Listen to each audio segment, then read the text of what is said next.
चीमा साहब ये क्या व्हाट हैपेंड, ये क्या हुआ? अब एक्सपेक्टेड था? नहीं, मैं समझता हूँ ये एक्सपेक्टेड भी नहीं था, लेकिन आप कह लें दोस्त मोहम्मद मज़ारी से ये बात एक्सपेक्टेड थी।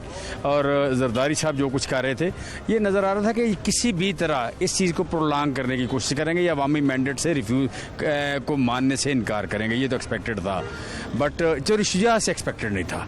मतलब जरदारी साहब से भी एक्सपेक्टेड था, मुस्लिम लीग नून से भी एक्सपेक्टेड था, आप कह रहे मज़ारी साहब से भी एक्सपेक्टेड था, बट चोरी शुजा से ये अनएक्सपेक्टेड था। सवाल की इजाज़त दें छोटा सा।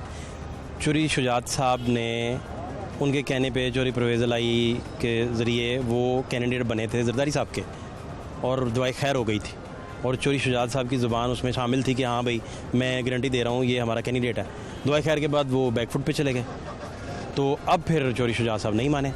ये अगर आप इस तरह इसे देखें तो इस पे क्या आपका तबसरा है? नहीं, मैं पहली बात तो ये कह रहा हूँ कि जब आप कह लें कि पार्लिमानी लीडर के कहने पे वोट पड़ने थे और पार्लिमानी लीडर के कहने पे वोट पड़े, लिहाजा दोस्त मोहम्मद मज़ारी का रूलिंग इसके अगेंस्ट देना वो अनलॉफुल है, बेसिक बात जो है। अच्छा, दूसरा ये है कि आपका भाई वज़ीर आला बन रहा है और आप उसके हसद में या किसी लालच में या what ever the reason is आप उसके अगेंस्ट चले जाते हैं, ये किसी भी तरह एक्सपेक्टेड नहीं था। बाज़ का डिफरेंस ऑफ ओपिनियन हो भी तो ये आखिरी बात होती है। किसी फैमिली में चीफ मिनिस्टरशिप आना ये शायद सेकंड लार्जेस्ट या सेकंड बिगेस्ट पोस्ट है पाकिस्तान में। सदर पाकिस्तान से बड़ी पोस्ट है। हाँ, चीफ ऑफ आर्मी स्टाफ और चीफ जस्टिस कह लें, और you can say this chief minister Punjab, ये तीन पोस्टें ऑलमोस्ट बराबर की पोस्टें हैं।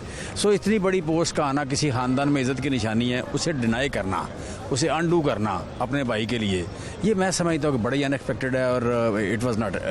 आप ये समझ रहे हैं कि चौधरी शुजात को जो परवेज़ लाई साहब से इख्तलाफात थे, चौधरी परवेज़ लाई वो एड्रेस करने में नाकाम फिर रहे, इसका तो ये मतलब निकलेगा? नहीं, मैं समझता हूँ कि इसमें कहीं ना कहीं कोई लालच शामिल है, बच्चों का दबाव शामिल है, या कहीं ना कहीं आप कह लें कि उनके बूढ़े हो गए हैं, नर्व्स वीक हैं। अदरवाइज चोरी शुजात साहब से इस तरह की चीज़ तो को नहीं की जा सकती थी। और फिर फैमिली की जो हिस्ट्री है कि चोरी आप कह लें कि देखें, ये बात शुरू होती है उनके फादर से कि चोरी परवेज़ अलाई के वालिद जो हैं वो काम करते रहे हैं, ये सियासत करते रहे हैं।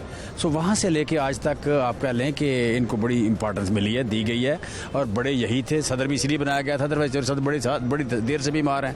चोरी शुजात साहब बड़ी देर से बीमार हैं, उनको सदर भी उन्होंने इसलिए रखा हुआ था। एक आप कह रहे सिम्बॉलिकली और इज़्ज़त देने वाली बात थी। अदरवाइज कितने एक्टिव हैं वो, ये कितने लोगों को साथ लेके चल सकते हैं, कई मतलब बड़ी देर तक तो होश में नहीं थे प्रॉपर।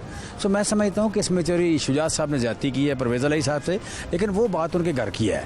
यहाँ बात हो रही है अवामी मैंडेट की, अवामी मैंडेट की बात हो रही है, और स्पीकर की अनलॉफुल रूलिंग की बात हो रही है। लिहाजा मैं समझता हूँ कि पाकिस्तान की हिस्ट्री में शायद इतने बुरे दिन कभी नहीं थे कि जब इतने ज़्यादा इकट्ठे काम हो रहे हों अनलॉफुली। जिस तरह PP7 का रिजल्ट वो एक मतलब आपका एग्जांपल है इसमें।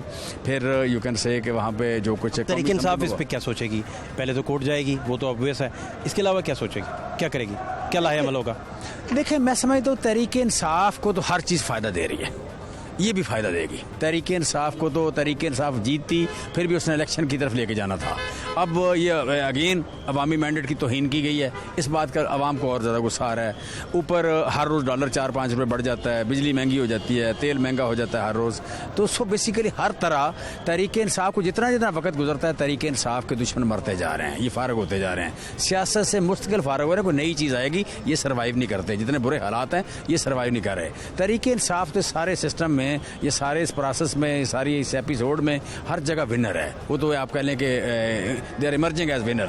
लिहाजा वो इशू नहीं है, इशू है कि लॉ की बात उड़ रही है, लॉ की आप कह लें यहाँ में मिट्टी उड़ रही है।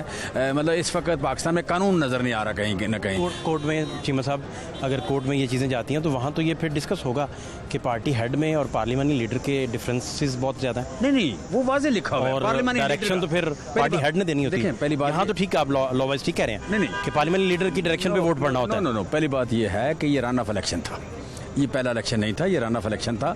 और पिछले इलेक्शन में बड़ी वाज़ेह आप कह लें है, डायरेक्शन वाज़ेह है। फिर इस इलेक्शन में भी आप कह लें कि लास्ट लम्हे पे आप लेके आते हैं, सो रन ऑफ इलेक्शन लिहाजा। और दूसरी बात कि पार्लियामानी लीडर देता है, इसमें जो ज़्यादा मैं समझता हूँ इम्पॉर्टेंट बात है कि आप कह लें कि अवामी मैंडेट को जिस वक्त 20 सीटों पे इलेक्शन हारे ही है, मैं समझता उसके 5 मिनट के बाद इनको रिज़ाइन दे देते तो शायद इनकी इज्जत बच जाती है। वो जो नहीं दिया गया और चमड़े रहे हैं और साथ ही मतलब मुल्क डूब रहा है, तो इसका ऐसा लगता है जैसे कोई एजेंडा पूरा किया जा रहा है, इस मुल्क को डिफ़ॉल्ट करने की कोशिश की जा रही है। सो जो लफ्ज़ है एक बड़ा सख्त मुँह से निकालना बड़ा मुश्किल है, गद्दार वाला, ट्रेटर वाला, उसकी तरफ बात जा रही है, बार बार वो बात कन्फर्म उस तरफ जा रही है। सो मैं समझता हूँ कि यहाँ पे हमें सिर्फ हमजा शहबाज नज़र नहीं आता, हमें सिर्फ आप कह लें कि शहबाज शरीफ नज़र नहीं आता या मुस्लिम लीग नून नज़र नहीं आती, इनके पीछे खड़े हुए लोग भी नज़र आ रहे हैं। जो पीछे खड़े हुए लोग नज़र आ रहे हैं, ये ज़्यादा बदकिस्मती की बात है। ये ज़्यादा आप कह लें इस मुल्क की इस आलमियत के लिए या इस मुल्क के जो प्यार करने वाले हैं उनके लिए ज़्यादा मायूसी की बात है कि एक अदारा था जिससे लोग थोड़ा सा ट्रस्ट था या प्यार करते थे, वो ख़त्म हो गया। वो साथ मैं चीमा साहब, मैं अब आपसे ये जानना चाह रहा हूँ कि अभी चंद दिनों में कोई आप समझते हैं कि कोई लाहेअमल पीटीआई चेंज करेगी, या आप समझते हैं कि अभी ऑब्वियस है कि कोर्ट भी इसके हक़ में हो सकता है फैसला ना दे? मुमकिन है, क्योंकि वहाँ तो कानूनी एक जंग है जिसके दलाइल भारी होंगे। मुमकिन है ये बात इसी तरह चलती रहे, वज़ीर आला शहबाज हमज़ा ही रहें, तो फिर आप इलेक्शन कब फिर देख रहे हैं? जनरल ये तो भी आप यही सोच रहे थे कि पंजाब आ जाएगा, केपी आ जाएगा, शायद डिज़ोल्व करने से प्रेशर एग्जर्ट हो जाए और हम वफाक की तरफ चलें, जनरल इलेक्शन की तरफ चलें, लेकिन यहाँ स्टॉप लग गया, फुल स्टॉप आ गया जनरल इलेक्शन पे। जनरल इलेक्शन जो है ये अक्टूबर नवंबर से आगे नहीं जाता किसी भी तरह, ये पंजाब हमारे पास हो या ना हो, और मुझे डिफ़ॉल्ट भी इससे ज़्यादा दूर नहीं नज़र आ रहा। सो बेसिकली तो ये है कि जैसे ऐसी यही रह गया कि श्रीलंका की तरह पत्थर मारे लोग, इनको पत्थर मार के निकाल दें, इनके घर गिरा दें, इनकी बिल्डिंग गिरा दें, उसी तरफ बात जा रही है, बात बिल्कुल उसी तरफ जा रही है। और ये पीटीआई चाहे या ना चाहे, अवाम के साथ जो कुछ हो रहा है बात उस तरफ जा रही है कि यहाँ लालसनेस हो रही है, बेरोज़गारी हो रही है, महंगाई इतनी हो गई कि लोगों को सर्वाइव करना मुश्किल हो गया। तो इधर लोग पैसे खर्च कर रहे, देखें लोगों को पता लग गया कि 50-50 करोड़ रुपया, लाख 1 अरब रुपया ऑफर किया गया, और चोरी शुजात साहब को कितने ऑफर किए गए ये भी सुबह तक मतलब पता लग जाएगा। इस तरह की बातें निकलेंगी, ज़रूर निकलेंगी, और क्योंकि यहाँ कोई काम पैसे के बगैर हो नहीं रहा। डिप्टी स्पीकर के साथ क्या हुआ वो भी मतलब कल तक कोई ना कोई फिक्र सामने आएगी। सो इससे हर जगह पे आवाम को नज़र आ रहा है कि हमारे पास खाने को रोटी नहीं है, और ये अपना और इकॉनमी जो है वो कोलैप्स कर गई है, और ये अपने इक़्तिदार को बरकरार रखने के लिए अरबों रुपया रोज़ खर्च कर रहे हैं। ये ज़्यादा अफसोस की बात है लोगों के लिए, ये ज़्यादा मायूसी की बात है, और मायूसी बढ़ती जा रही है और मायूसी के साथ एंगर बढ़ रहा है। सो हमें अगर पूछें तो वी आर क्वाइट कंफर्टेबल कि ये जो लोग हैं ना आमको की जन्नत में रहते हैं कि जी शायद टाइम गुजरेगा तो कुछ चीज़ें बेहतर हो जाएं, या टाइम गुजरेगा तो गुस्सा कम हो जाए, वो गुस्सा भी बढ़ रहा है और चीज़ें फर्दर डिटीरियरेट हो रही हैं। I am talking about the economy, I am talking about the आप कह लें फूड की सप्लाई की बात कर लें, या आप कह लें एनर्जी की सप्लाई की बात कर लें, या सिस्टम के चलने की बात कर लें, बेरोज़गारी की बात कर लें, हर तरफ, या रोज़गार की बात कर लें, हर तरफ चीज़ें ज़्यादा डिटीरियरेट हो। बहुत शुक्रिया, थैंक यू सो मच।